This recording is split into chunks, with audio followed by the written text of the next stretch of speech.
Bom dia, estudantes dos oitavos anos. Vim aqui dar algumas dicas para essa nossa primeira aula de História. Leiam bem as explicações e respondam no sistema. Quem não está no sistema vai pegar as atividades impressas mais adiante. Quero aqui falar para vocês que nós vamos continuar de onde nós paramos. Tem alguns textos sobre a história do Brasil no caderno, mas o que eu fiz no sistema? Coloquei pequenos textos resumidos da primeira etapa da história do Brasil. Vocês vão ler no sistema esses textos, lerão esses textos no sistema e depois vão responder e me enviar no sistema. Entenderam? O que nós tivemos então até o momento para a gente relembrar? Primeiro, nós começamos a falar sobre os primeiros habitantes do Brasil, os verdadeiros descobridores, que foram os índios. Os índios viviam aqui muito tempo antes dos portugueses chegarem no Brasil, 22 de abril de 1500. Eles são os verdadeiros descobridores. Vocês lembram lá no começo do ano que eu li sobre os principais grupos indígenas? Eu li para vocês, até pontuei no mapa. Então, os índios eles tinham muitas diferenças de línguas, costumes, religiões, cultura, porque tinha mais ou menos tinha de 3 a 6 milhões de índios espalhados pelo Brasil. E eles eram muito diferentes. E tinham até os índios antropofágicos, né?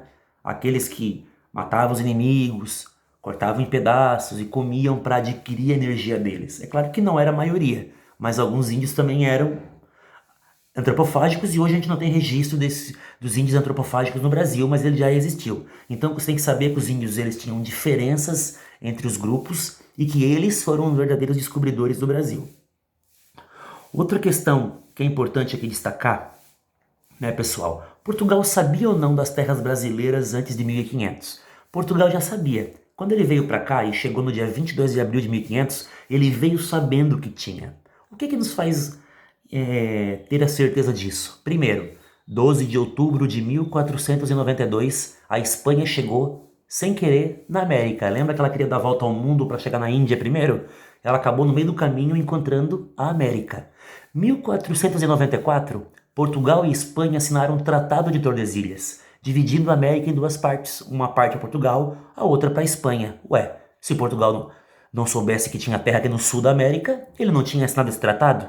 E em 1498, suspeitas de que alguns navegadores andaram aí navegando pelo litoral do Nordeste. Isso nos faz ter a certeza de que Portugal sabia das terras ao sul e quando veio para cá, veio sabendo que ia encontrar terras.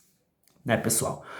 Outra coisa também que nós devemos aqui lembrar para vocês é o Brasil pré-colonial, de 1500 a 1530. Nesses primeiros 30 anos, Portugal não demonstrou muito interesse em explorar o Brasil. Ele fez algumas expedições aqui para explorar madeira. Por quê? Porque o comércio com as Índias era muito mais lucrativo. Lá tinha especiarias, pimenta, gengibre, noz moscada, canela, que valia muito mais dinheiro na Europa. Quando houve a decadência do comércio com as Índias, daí Portugal se preocupou em explorar o Brasil. Daí ele criou a primeira estratégia, Brasil pré-colonial, 1530 a 1534. Ele trouxe para cá pessoas, alimentos, sementes, né, animais, para povoar o Brasil. Os núcleos de colonização não deram certo, porque eles não conseguiram povoar o imenso território brasileiro. Só deu certo ali naquela região de São Paulo, mas não conseguiu povoar o Nordeste e o Sul, por exemplo. Vamos lembrar que o Brasil, pessoal, naquele tempo era menos da metade do que é hoje, tá? Ela tinha uma linha imaginária que ia lá da Ilha do Marajó, no Pará, até Laguna, Santa Catarina. A parte do litoral leste era portuguesa, a outra parte oeste era espanhola.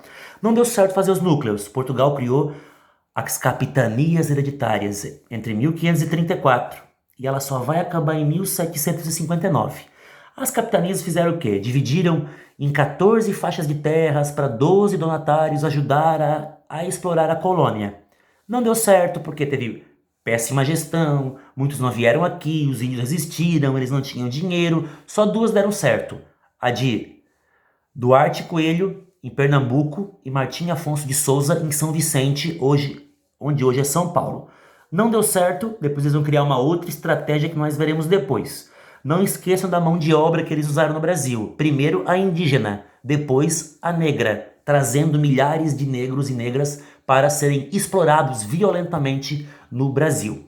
Não deu certo explorar o índio, porque o índio conhecia a mata, resistia, muitos morreram com doenças dos brancos, tinha as guerras rivais entre tribos. Ou seja, ficou difícil, teve a Igreja Católica que protegia também os jesuítas, os indígenas, então tinha toda uma dificuldade de explorar o índio, daí ele pensou em trazer o negro africano, o clima era parecido com o do Brasil, e trouxeram para cá para trabalhar no primeiro ciclo econômico do Brasil, que é a exploração de açúcar. Então o açúcar foi nosso primeiro ciclo econômico, não foi o pau-brasil, porque o pau-brasil eles desmataram em poucas décadas. Então não esqueçam isso, nossos primeiros descobridores foram os índios, Portugal sabia das terras, né? O Brasil passou por um período pré-colonial, não tinha muito interesse, e depois quando começaram a se preocupar com o Brasil, fizeram núcleos de colonização, não deu certo, capitanias hereditárias, não deu certo. O nosso primeiro ciclo econômico foi o açúcar, mão de obra indígena e depois a negra e os diferentes nomes do Brasil. Lembra?